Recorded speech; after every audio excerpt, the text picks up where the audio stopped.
Dave, after Game 3 of the DS, you guys are down 2-1 with your season on the line.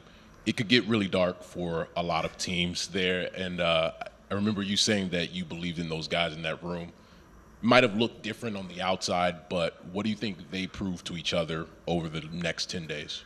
I think they proved to themselves how tough they are.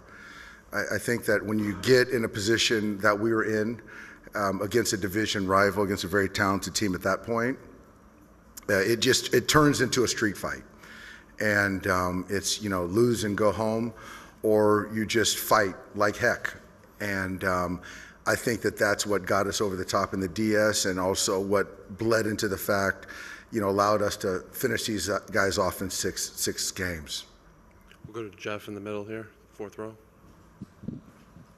Dave, just what do you think of the trajectory Tommy Edman has been on from not even playing a game till August to being the NLCS MVP here? It's a crazy trajectory. I can't say enough about the front office being able to acquire him at the deadline.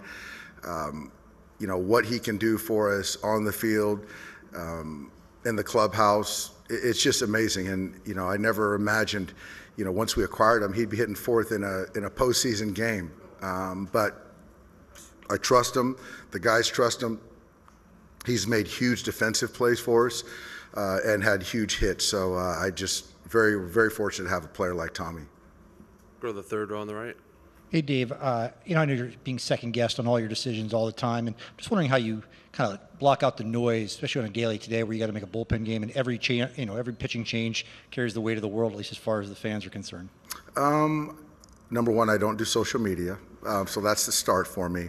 Number two, I just think that I've got to make decisions, bet on players that I feel, are capable, or put them in the best position to have success, and be willing to live with whatever consequence. And so tonight, this series, this postseason, I've had a lot of clarity, and the players have made me look really good. Couple more for Doug. Hey, Dave, with the season Chris Taylor's had, what can you say about him coming in a game like this and delivering? You know what? I can't say enough about Chris. He's obviously had a tough season as far as the health, the consistency with the bat. But I think it's just one of those things that when you're talking about the postseason, sometimes it just comes down to just betting on a person. And the moment's never going to be too big for him. He's going to be prepared. And he showed out and had some big hits, some big plays, a big sack bunt today, and he's won a lot of big games for us. And then what's the message moving forward? Is it just 4 more wins? That's it. Obviously, we're going to celebrate tonight as we should. I think the whole world was looking forward or hoping for this potential matchup, this showdown. It's going to be great. They're a very talented team. But I think for us, it's kind of, one game at a time, but appreciating the fact that we still got, 4 wins to take care of business. Go to the second row on the left. Can you just talk about Max Muncy's performance just throughout the CS?